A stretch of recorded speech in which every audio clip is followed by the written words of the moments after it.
Hello, BookTube. Well, we've finally reached the second shelf of our library tour. After clearing out all the transwise stuff and all the extra stuff and all the floating around stuff and all the stuff in orbit, we have reached shelf number 2 in a library tour that looks like it's going to last 10 years. So we're just going to embark on it. This first one is from 1982, I believe. Is that right? 1981. This is 2 Death Tales from the Ulster Cycle, translated by Maria Timoshko. There is no real cover. There is no real frontispiece or anything like that. It's a tale from the death of Roy and the death of Cuchulainn, done in very individualistic verse with lots and lots of supporting material in the back. So there's that, just floating out here. Then we have, this is by Jean Stone. She writes very wholesome, very feel-good contemporary romance relationship novels. This is A Vineyard Summer, set on Martha's Vineyard. And it's good. This one came from 2019. It's good. I really have never read a book of hers that didn't put just a pleasant smile on my face. It evokes a Cape Cod or a Martha's Vineyard that doesn't really exist anymore, that maybe never really did exist. It's as we've seen on this channel over the years and years that we've been talking about every book under the sun. That's a prosperous industry. To go to some place, whether it's Hilton Head or Cape Cod or the Vineyard, and evoke a storytale version of that place, whether or not that place ever existed. This is good. It's a perfect example. There's no real dip or rise in quality in her books. They're all the same. They're meant to be the same. It's very much comfort reading. The only problem, you might think, well, okay, if that's true, then why on earth do you have this thing? The author wrote her name and phone number in pen in the book. so I haven't yet come up with what feels like an ethical way to get rid of it. So it's just here until then. Then this next one is from the Cartoon Network. The Cartoon Network brought out these little paperbacks of Justice League. This is Justice League Unlimited. Where you have the core members of the Justice League from the great Justice League animated show. And then you've got all these extra characters who were part of the sequel, Justice League Unlimited. And this is not a book, this is just the comics. There's Adam Strange right there. I don't know if Adam Strange is on the cover. But the Justice League Unlimited had a cast o' thousands, whereas the normal Justice League cartoon didn't. It had just a core 7 characters. I remember when the Justice League cartoon was announced, not Justice League Unlimited, but the Justice League cartoon, when it was announced, I remember thinking, okay, well, this could be really bad. The one insider that I knew at the time said, I think you're going to like this, because this is the sensibility of the Batman animated series and the Superman animated series, only with a gigantic super team. And I thought, that doesn't seem possible. But then I watched the first episode, and I was cheering and hooting at the screen while my beagles were mystified. Then we have a trilogy. These are by Andrew Levkoff. He also wrote dedications in these in pen, but I was never tempted to get rid of these things. These are ancient Roman history. And the first one is The Bow of Heaven, book 1, The Other Alexander. And then there's, I don't think he numbered the others. There's Blood of Eagles and A Mixture of Madness. These are big, hefty things. The first one is the shortest one by far. And these center on a young man who is in the employ and also the possession of Marcus Crassus, the Roman plutocrat, the a major Roman figure who is always in the background of other Roman fiction, but never in the spotlight himself, despite having led a fairly dramatic life. And these take care of that. They narrate Crassus from that point of view, right up to his horrifying end. And I read the first one, The Bow of Heaven, and at the time, I was the U.S. and worldwide editor for the indie branch of Historical Novel Review. I got a lot of indie or self-published historical fiction. And no offense to indie or self-published authors, I'm sure they would be the first to agree that a large percentage of what I got was absolute swill. It's just awful. Where a large part, I know this isn't the case, but in a large part of the stuff that I got, your mind would easily say the reason why you self-publish this is because literally every publisher in the world turned you down. That isn't true. I know that isn't true. That implies that publishers publish by quality, and they absolutely do not. And also it implies that they even know you exist. You might decide to self-publish. There are all sorts of reasons to self-publish. There's a stronger case to be made to do that than there is to do mainstream, and that was true 10 years ago as well. But I read The Bow of Heaven and loved it. It was just fantastic. Sang its praises, and sang the praises of the next two books as well. So then these next three books are not a trilogy. I know that. I know they're not a trilogy, but I have them together, and I don't have any of the others. These are Kim Newman's Anno Dracula books in these gorgeous Titan Books paperback reprints. The first one is Anno Dracula. I ordinarily hate this kind of a cover, but not in this case. This is sort of a carnival bill to show you a bit of the cast here in this book. I know that I've talked about these things many, many times, but a friend of mine on YouTube said, trust me, most of the people watching your videos did not know you existed 6 months ago. So don't worry if you're repeating yourself from a year ago. I don't know if he's right about that or not. I think my community might be a little bit odd in that regard. But you've heard me talk about this before. This is Kim Newman writing about a world, a 19th century, in this case, the Victorian era, where Bram Stoker's Dracula is a work of fiction.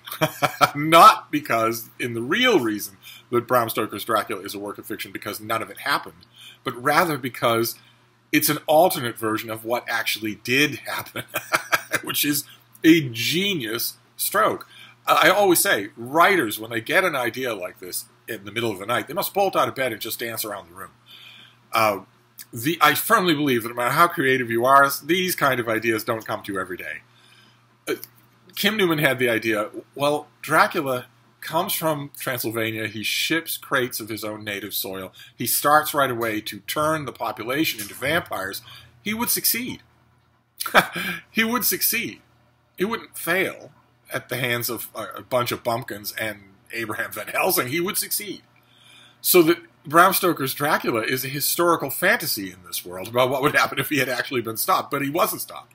And soon, the England of Victoria is entirely full of vampires of all kinds.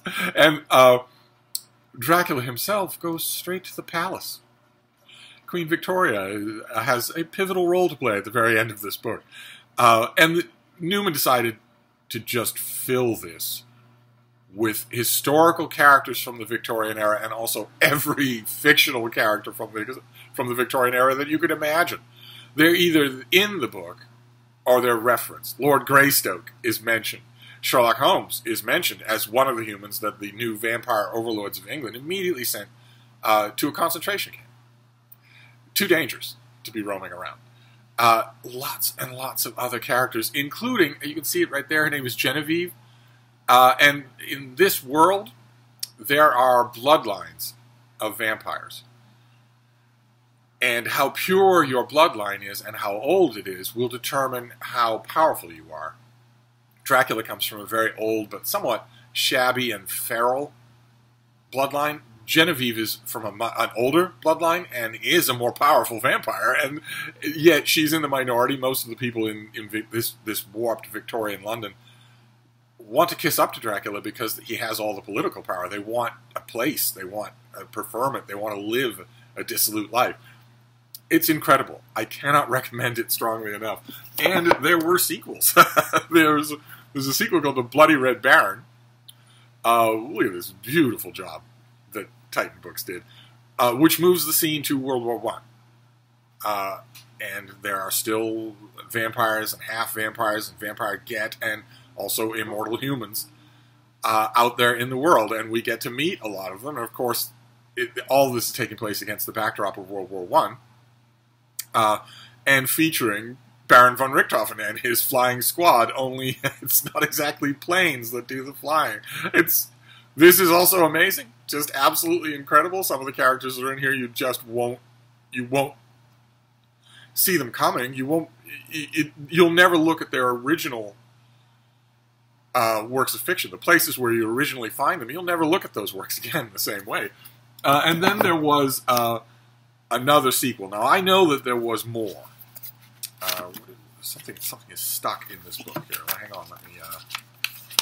Oh, gross, it's an invoice. After all these decades, it's an invoice. The last one that I have, I don't have them all.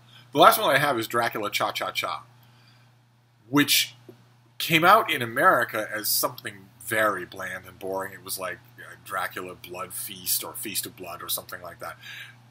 I read that in the UK it was released as Dracula Cha-Cha-Cha, and I really wanted that title because that's a great title. And this is set in 1950s Rome. This is La Dolce Vita, only with vampires, and it is amazing. All three of these are just amazingly good. Is there... Oh my god, there's an invoice in this other one too. Get these out of here. I don't want invoices in my books. Don't tell me there's one in Anno Dracula. No, okay. There are others. There are at least two others that I know of, I think, in this series. But these three, if you love vampire fiction and just have never got around to the Anno Dracula books, oh my god, are you in for a treat. Oh my. But also, if you like Victorian pastiche fiction, whether it's Alan Quatermain or Flashman or whoever's creatures that you want to be in there, you're still going to be pleased. Okay, then we have a novel. This is by Thomas Mallon. I just got a copy of this recently, didn't I? This is his gay novel, Fellow Travelers. Gay men in the world of J. Edgar Hoover when they couldn't be out, they couldn't be open, when they were hunted and persecuted. And I remember I haven't got back to reread this since I acquired it again. I got this from the publisher when it first came out and didn't particularly like it, and is part of my ongoing war with this author's fiction because I don't seem to like any fiction that this author writes. But the more I think about it, think back on it, the more I think I might like to reread it and give it another try. This next one is The Thin Little Thing. This is Britain in Pictures, an old hardcover illustrated guide series of British subjects in little hardcovers. This is English Rivers and Canals by Frank Eyre and Charles Hadfield. Tiny little things. Huge list of them. I have a few of these things. I don't have anywhere near them all.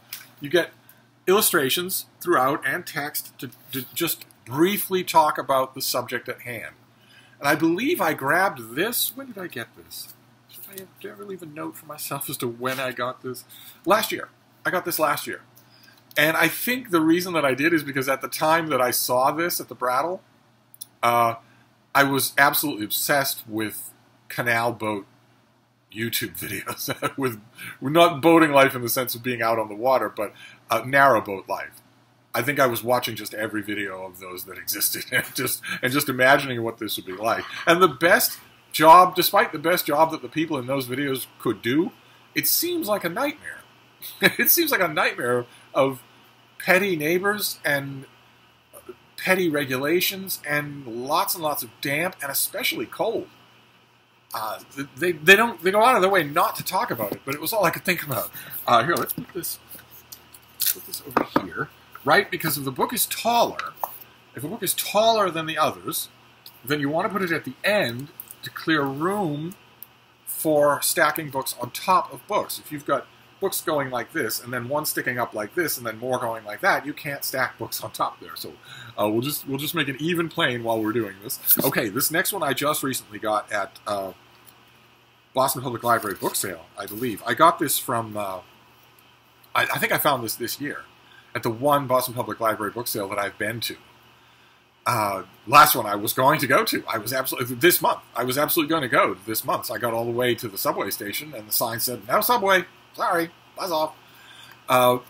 I got this from the publisher, an advance copy. I wish I'd kept that. They're collectible now. And I got the finished copy, and I read it, and I really liked it, despite my own expectations. This is Lucy Ellman's Ducks Newbury Port.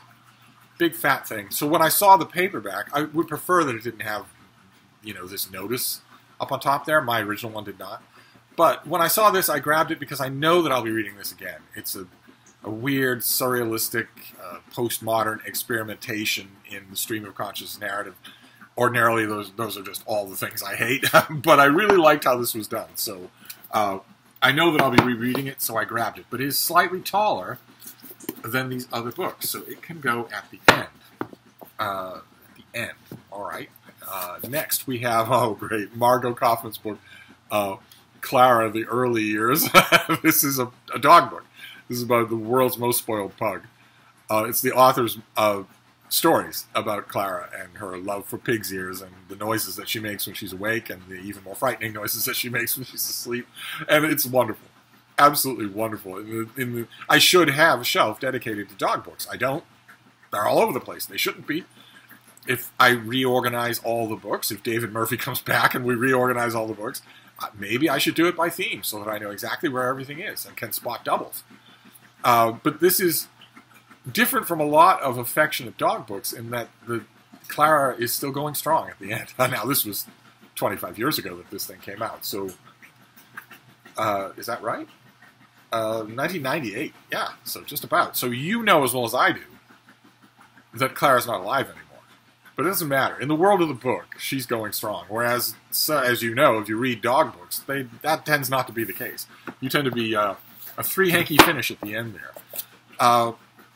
Okay, then we have, this is Captain Nemat's Last Battle by Mohammed Lefta, translated by Lara Vergnaud.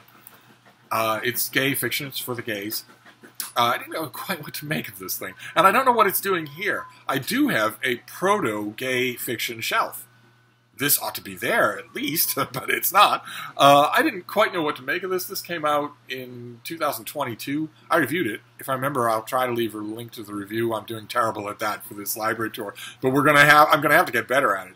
Because unlike a lot of people who do library tours, 90%, more than that, 95% of the books that I have that I'm going to be showing you in this library tour are things that I've read. And a huge percentage of the things that I've read I've also written about, in one form or another, in one venue or another. So I should get better at that as we go along. Fortunately, we have 10 years for me to improve. But I didn't really understand what the author was trying to do in this book. It's not a long thing at all, but I didn't understand what the author was trying to do. I didn't understand, maybe it's parochial on my part, but I didn't understand who I was supposed to root for. Captain Nemat, certainly not, but also the boy that's the center of the story. I read it and thought, okay, what's that? I guess I'm still saying that. Okay, then we have something from the early part of the century. Yes? Yes? What is all this junk? Let's get all this junk. We'll just get junk out of books. That's fun in its own right. Okay. All right, let's get you out of there. Oh, you have a bookmark. You don't need a bookmark. Okay, this is from, when is this from? 1905. This is 3 weeks in Europe. It's a travel guide, a little pocket travel guide in terrible shape, but when am I ever going to see this again? I'm not going to get rid of it for that. Notice the equipage there. Notice that is what we used to travel with. That's a lot. I didn't travel with that. There's even, I believe, a rolled-up beach umbrella. But I didn't travel with that. I traveled with just this. Unless I had a much smaller version of this. This was a suitcase, but I had a footlocker that I used to travel with when I was going to be a long time. When I kind of thought I was going to set down roots rather than go hiking. I would pack the footlocker, and that was luxury itself. I not only had a shoulder bag, a rucksack, I had a footlocker. That was luxury itself. I could put everything in there. And this is, I have a sweet spot for older travel guides. Travel guides that they're meant to be absolutely current, but they are writing from a world that is incredibly antique. There was no way to get to Europe except by boat here. So that's what this is all about, and that'll be a huge part of it as well. That took a long time. You had to get to know people on the ship Okay, then we have George Shipway. This is terrific.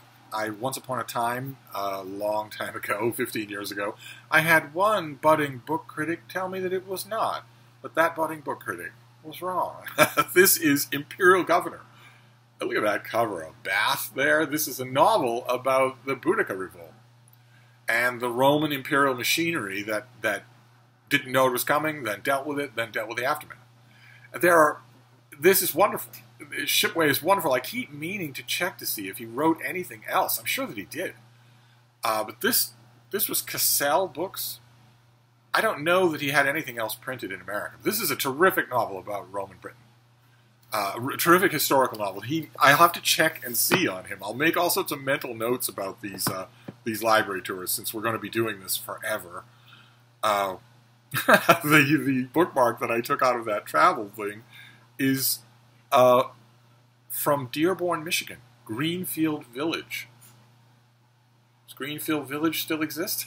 It's a lovely little tassel bookmark. I will definitely put that in a book. Okay, then we have. I found this just recently. Right, I have another copy of this. I found a cleaner copy just recently. This is The Writing of Fiction by Edith Wharton.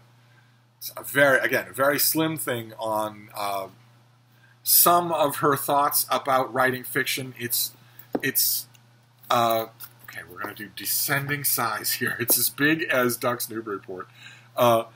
It's elliptical. It's intentionally elusive on the subject of writing fiction. It doesn't really talk a whole lot about the writing of fiction. Maybe talk about the writing of how other people write their fiction, but not what you should or shouldn't do, except sometimes elliptically. So much like her book A Backward Glance, which is supposed to be an autobiographical sketch, but it's anything but. This is also not really anything like a writing manual. And yet, despite the fact that it's badly blurred and off-topic and digressive as all heck, it's still better than On Writing by Stephen King, that you all worship. My work here will never be done. Okay, then we have something, I saw this just today in hardcover, but I like the paperback better. And I found this paperback just recently, yes? Last year. This is Ethan Mordden, and this is his book, The Venice Adriana. And the trade paperback here has one of the gays in a white tank top. Of course, only gay young men would wear white tank tops. And it's the story of a young gay man falling under the sway and into the world of a character who's clearly based on Maria Callas, which once upon a time was every gay boy's dream. Now it's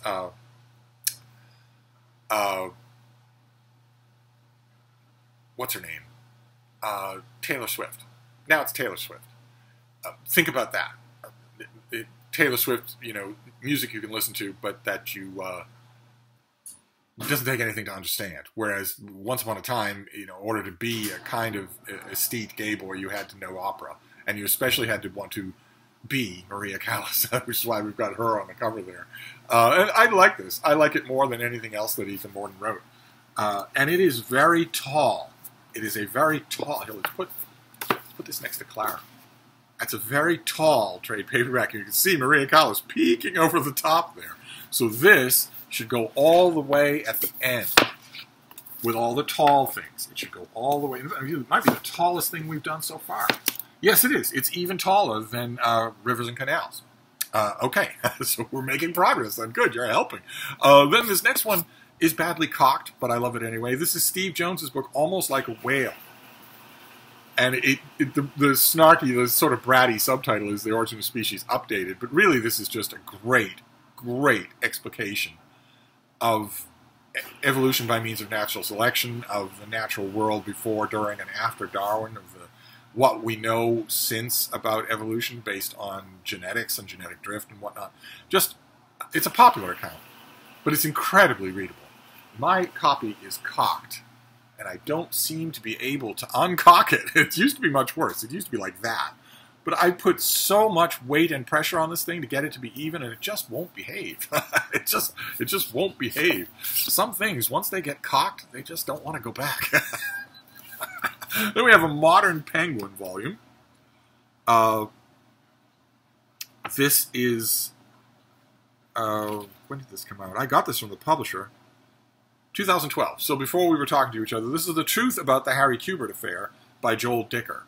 No idea what's become of Joel Dicker. This is a lovely floppy penguin with the French flaps there. Story about a blocked writer, and it moves on from there. It's a big novel, but it's extremely engrossing.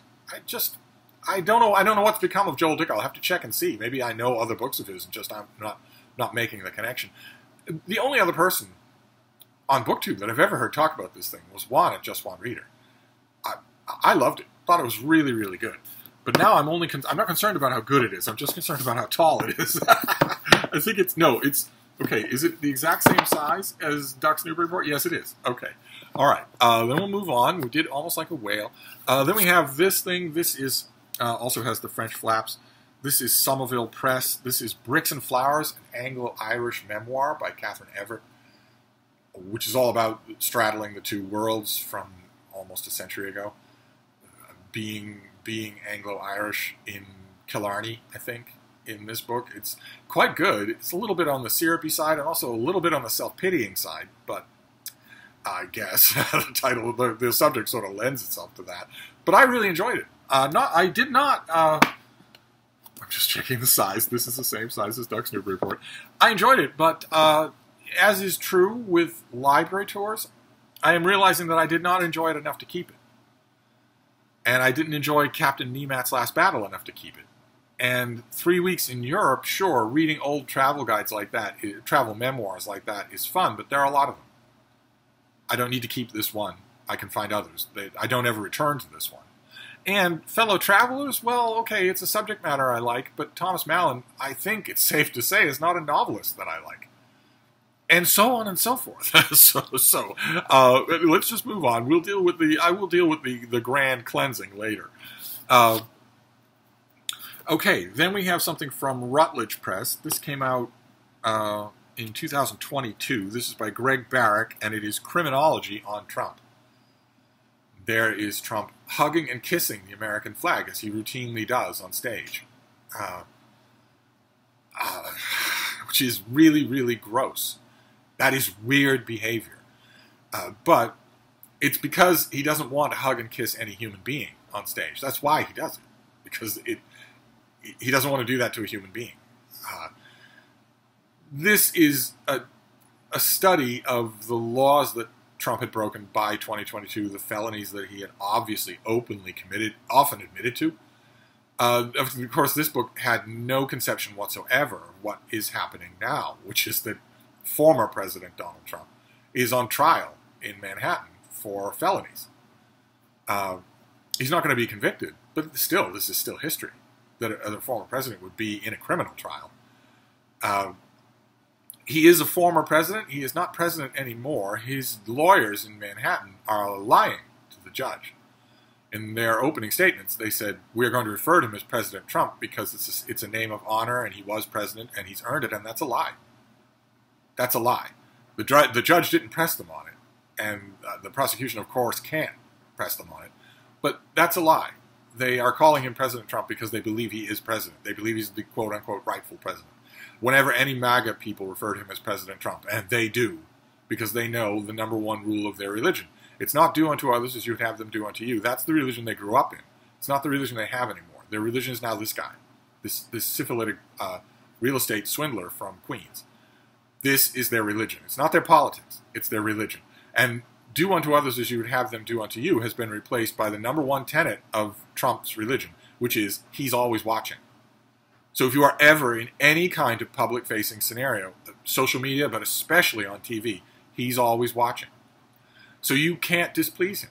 If you displease him, one errant word, one word from one deputy, will have a red hat at the end of your driveway, at the end of your workday, just sort of hanging out by your mailbox, saying, how's it going? Good to see you. You go on inside. I'm on the sidewalk. I'll just wait here a bit. Nobody wants that. It's pure mob rule. And that's happening now, which was beyond the ken of this book. How tall is this thing? It's the only criminal trial that Trump is going to experience. He has been criminally indicted in three other districts for 3 other things, all more serious than this. Hiding, lying about trying to destroy, fencing to foreign adversaries, the most classified documents the United States has, and also in federal court, organizing, planning, inciting, and wanting to lead in person an armed insurrection in which people died. An insurrection to overthrow the government. He's never going to face those trials. Those trials are never going to happen. But the one is happening, and that gives a book, Criminology on Trump, an extra resonance that I don't think the author ever thought was coming. This next one is Suede. Oh, yes, it's very sexy. Yes, this is I want to show you. This is A Black Leopard and Red Wolf by Marlon James. This is the advanced copy of this from 2019. But this advanced copy came in a very sexy suede case. So you just, if you're very careful, and I'm not usually very good at being very careful, you slide the book into the case like that. So I've never bothered. I really liked the book, and I liked it a lot more on the reread than I did on the first time. But I resisted getting an ordinary trade paperback or even an ordinary hardcover, or there is, I believe, a deluxe hardcover, sprayed edges and some illustrations and whatnot. It's not this thing, but I believe that it's really nice. And I've resisted getting any of those because I felt this is so neat, and I shouldn't do that. I will definitely be revisiting the whole trilogy, certainly this book and the next book, and I know that. And I'm not going to revisit this. This is extremely delicate. I should give it to a fan of the series, or sell it on eBay and get a far more durable paperback or hardcover. And then we'll finish up with this shelf tour, which did a lot. This did a lot of good. It leveled everything out. That's great. This is edited by Declan Burke and the great John Connolly. This is Books to Die For, an anthology of mystery writers writing about other mysteries, about the mysteries they most love. And with a collection like that, things are going to be uneven. I'll give you an idea of what you're getting here. J. Wallace Martin writes about Edgar Allan Poe. Sarah Paretsky writes about Charles Dickens' Bleak House. Rita Mae Brown writes about Charles Dickens' A Tale of Two Cities. Linda Barnes writes about Sherlock Holmes. Carol O'Connell writes about The Hound of the Baskervilles. Let's see, who does Declan Burke write about? Oh, he writes about The Assassin by Liam O'Flaherty. All right, bit of a stretch there. Dashiell Hammett gets a couple of pieces here, one by Mark Billingham, who has fans among you, I know. And it just goes through like that. Mystery writers writing about their favorite mystery authors. So definitely a must-keep of a book, and also the tallest thing that we have dealt with so far. But there ought to be a mystery section, right? There ought to be a mystery hardcover, a mystery bookcase, where these things go. And there isn't one. There isn't one yet. But I'm going to domesticate all of these things. Let's get all this paperwork out here. Okay, all right. And this is junk. And the noise in the background, which is the washing machine, that has quieted down. So good. So there, we did it. We did bookshelf number 2. Now we move on to bookshelf number 3, subset A. And we'll see if we can get through with just one subset before we get to bookshelf number 3. but I've got a lot of, this is so much neater and nicer. Of course, I could make it worse because I could start to pull off the stuff I don't want. I could definitely start to do that. Maybe I will, but not on camera. So I'll wrap this library tour up. We'll be back for the next one next time. Sooner or later, I would estimate probably by June, we will be out of the kitchen. Probably that will be so. So I'll wrap this up for now, and I will see you soon. Thank you, BookTube.